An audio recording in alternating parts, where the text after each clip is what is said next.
Di tengah kasus keracunan massal MBG yang dihadapi Badan Gizi Nasional, Jumat kemarin Menteri Keuangan Purbaya menemui Ketua BGN Dadan Hindayana di kantor Badan Gizi Nasional.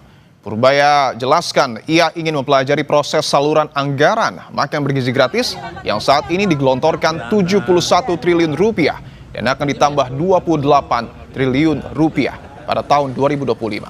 Purbaya pastikan Kemenkeu akan membantu BGN agar seluruh anggaran bisa terserap. Tahun depan banyak besar anggarannya. Saya mau lihat seperti apa sih BGN, seperti apa. Saya mau belajar, bukan ini. Mau ngambil penyerapan anggaran nih Pak? Saya mau lihat penyerapan anggaran seperti apa. Kalau ada bisa bantu. Kalau nggak bisa ya udah. Gitu. Kenapa Pak serapannya rendah gitu Pak? Nggak tahu. Nanti saya mau lihat seperti apa. Tapi beliau udah punya program yang bagus, saya pikir, jadi kita nggak usah khawatir. Nanti kalau penyerapannya masih rendah, mau digeser-geser lagi atau gimana Pak? Nanti kita lihat dulu ya Mbak ya.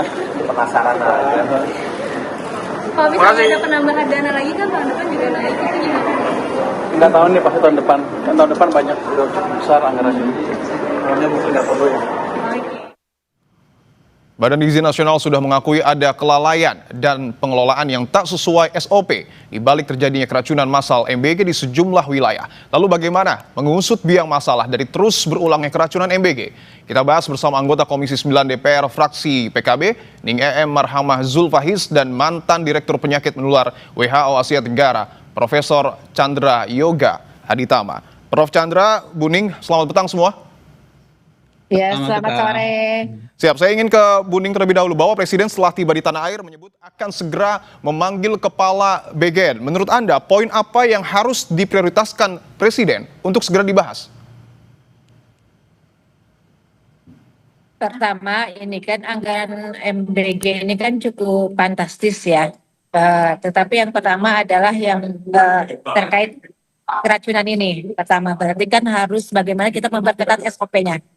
Nah, SOP selama ini kan sekarang ini kan terlalu misalkan mengejar bagaimana agar penerima manfaat itu bisa sesuai ditargetkan oleh Presiden, yaitu berdirinya berapa 25 ya 30.000 SPPG, terus kemudian 8.000 penerima manfaat.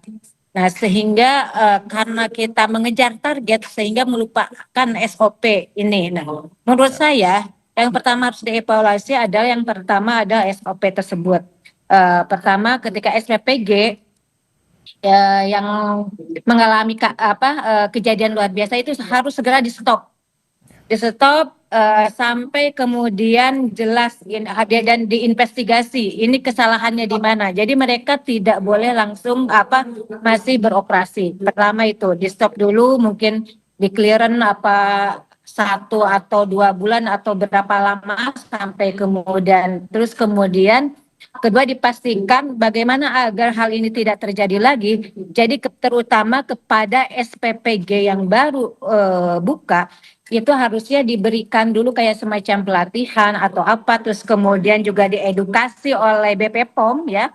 BPOM kan punya itu keahlian ya bagaimana agar makanan ini aman dikonsumsi. Nah itu biar BPOM lah kemudian masuk di sana. Misalkan ketika pengelola dapur bersama krunya yang 50 orang di SPPG tersebut udah dilatih bagaimana cara mengelola makanan ya, bagaimana cara membuat makanan yang aman untuk dikonsumsi, tahapan-tahapannya barulah kemudian mereka diizinkan untuk buka seperti itu. Ini kan permasalahannya SPPG yang baru itu biasanya buka langsung 3.000. Nah, menurut saya gak masalah ketika yang SPPG baru itu setelah dilatih itu bertahap.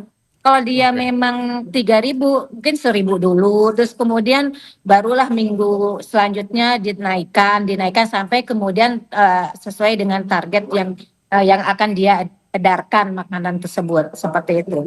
Oke, itu kan sekarang itu tidak seperti itu. Silakan. Oke, saya ingin tanyakan peran dari Komisi 9 secara spesifik, Bu Ning. Karena kita tahu bahwa Komisi 9 adalah mitra dari BGN. Apakah sampai dengan saat ini Komisi 9 menilai bahwa BGN dalam tanda kutip tidak mampu menyelenggarakan MBG seorang diri, hanya satu instansi? Menurut saya harus kolaborasi ya. Harus kolaborasi ya? Karena harus kolaborasi, tidak bisa sendirian, saya sepakat gitu. Karena BGN itu kan institusi baru, orang-orang baru. Saya kira dengan tugas yang sangat luar biasa dan targetnya banyak itu kan cuman berapa berapa orang, harusnya kan ini sebenarnya harusnya layaknya itu kementerian. Terus SDM-nya harusnya juga ditambah. Terus kemudian kalau memang tidak seperti itu, maka bekerja samalah dengan misalkan satu BP POM itu yang paling utama ya. Terus kemudian Kementerian Kesehatan dengan BKKBN karena target dari MBG ini kan juga penanganan stunting. Jadi itu kalau itu kemudian kolaborasi, saya kira SDM-SDM-nya akan bertambah tuh. Jadi harus bersama-sama, tidak bisa sendirian. Karena apa? Dengan lembaga baru dengan anggaran yang sangat fantastis itu juga pasti mereka juga kebingungan, dan ini juga yang kemudian menjadi kritik kalau di Komisi 9, bagaimana anggaran senilai 71 triliun ini baru terserap kemarin itu baru 22%. Bayangkan waktu tinggal 3 bulan lagi ya, kemarin di bulan Agustus ini September, Oktober, November, Oktober, November, Desember. Waktu tinggal 3 bulan lagi, sedangkan anggaran yang tersetak baru 22%. Oke. Seperti itu yang kemudian menjadi kritikan kita, sehingga akhirnya mereka kejar target itu bagaimana untuk bisa terserap, seperti apalagi mungkin dengan adanya Kementerian Keuangan yang turun tangan, kalau misalkan nggak segera terserap akan diambil atau seperti apa, akan dirubah dan seperti itu mungkin yang bisa jadi itu yang membuat kemudian bagian untuk mana yang bisa cepat buka untuk didorong bagaimana. Saya sepakat. Baik. Anggaran 71 triliun harus didorong untuk bisa terserap, tetapi juga tetap harus menjaga keamanan. Baik, artinya anggaran belum terserap cukup banyak, kemudian juga begitu banyak kasus keracunan massal MBG. Saya ingin ke Prof. Chandra bahwa Labkesta Jabar, Prof, sudah mengeluarkan hasil uji sampel dari 208 sampel MBG dari 12 kota dan kabupaten di Jabar. Hasilnya terdapat bakteri Salmonella dan Bacillus cereus. Kesimpulan dari hasil ini apa, Prof. Chandra? Ada 3 yang ingin saya sampaikan. Nomor 1, kalau kita lihat kompastv.com, bulan Mei 2025, 4 bulan yang lalu, itu sudah disampaikan juga oleh BGN bahwa ada salmonella di Bogor. Jadi ini bukan barang baru, karena 4 bulan lalu sudah ada, sekarang ada lagi. Itu poin pertama. Poin kedua, kalau kita lihat statement WHO, memang ada 4 kemungkinan kontaminan yang ada pada makanan. Tentu saja mereka tidak cerita soal makan bergizi gratis, makanan pada umumnya ya, termasuk makan bergizi gratis tentunya. 4 kemungkinan kontaminan, nomor 1 bakteri, nomor 2 virus, nomor 3 parasit, dan nomor 4 bahan kimia. Kalau bakteri yang paling sering adalah 3, Salmonella, E. coli, persis sama dengan di kita, plus satu lagi namanya Campylobacter. Itu yang bakteri. Dan tadi sudah disampaikan oleh mungkin pejabat dari lab bahwa kalau Salmonella itu berhubungan dengan daging, telur, ayam, gitu. Jadi di situ masalahnya. Sementara kalau yang Bacillus cereus itu berhubungan dengan nasi sebenarnya. Jadi ini sudah cocok dengan apa yang terjadi begitu. Dan kemudian ditambahkan pula bahwa ada kontaminan nitrit kan tadi disebutkan. Nitrit itu berhubungan dengan bahan pengawet. Jadi saya kira ini jelas berhubungan satu dengan lainnya. Itu yang bakteri. Yang kedua virus. Ada juga virus yang bisa menimbulkan kontaminasi. Kalau ikuti berita di berbagai, dan ini agak eksklusif ya, karena ini terjadi di kapal pesiar. Bulan ini terjadi, 2 bulan lalu dia terjadi di kapal pesiar, itu sudah beberapa kali terjadi infeksi, maksud saya keracunan massal akibat norovirus. Jadi virus juga bisa. Contoh yang lain yang sering terjadi adalah virus hepatitis A, sering terjadi di warung sekolah dan sebagainya. Jadi virus juga mungkin. Itu yang kedua. Yang ketiga adalah parasit. Kita pernah ramai tentang cacing. Tentu saja kita tidak harapkan ada cacingnya, tapi bagaimanapun itu kemungkinan terjadi. Dan yang keempat bahan kimia. Jadi nomor 1 saya tadi sampaikan bahwa ini sudah pernah terjadi. Yang kedua memang 4 poin inilah yang memang dianjurkan WHO, dan saya mengusulkan ini diperiksa 4-4-nya. Tentu belum berarti akan ketemu semua, tapi kalau mau periksalah semua ini tentang potensi-potensi. Dan yang ketiga saya ingin ulang seperti saya pernah sampaikan di Kompas TV, prinsip dasar makan, bukan hanya makan bergizi gratis. Prinsip dasar konsumsi makanan nomor 1 harus sehat, itu nomor 1.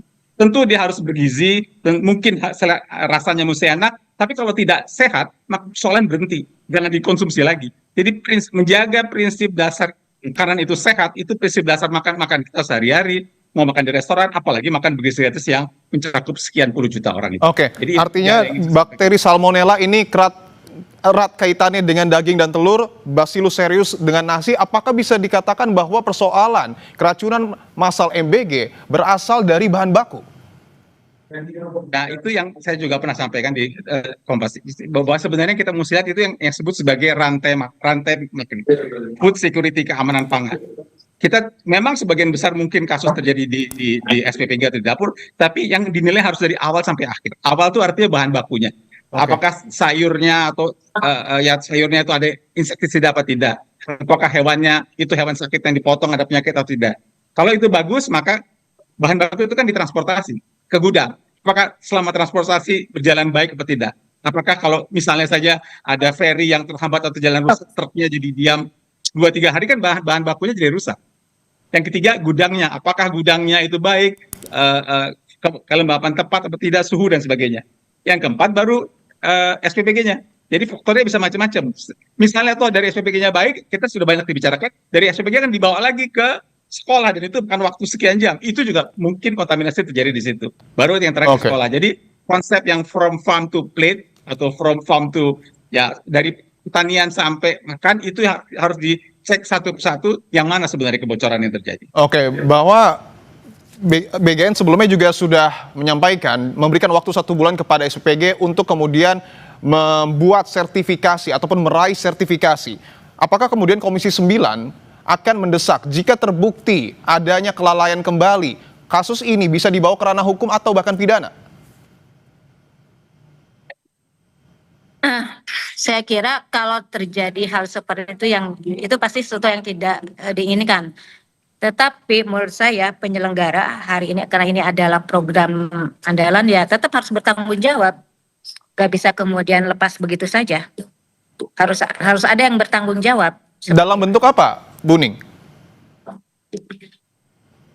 Ya mungkin bisa gitu kan kalau skorsing itu kan udah biasa, mungkin ya sampai diinvestigasi yang paling bersalah itu siapa gitu kan. Nah, itu mungkin bisa dipidanakan tidak masalah, tetapi mungkin pidana yang sifatnya itu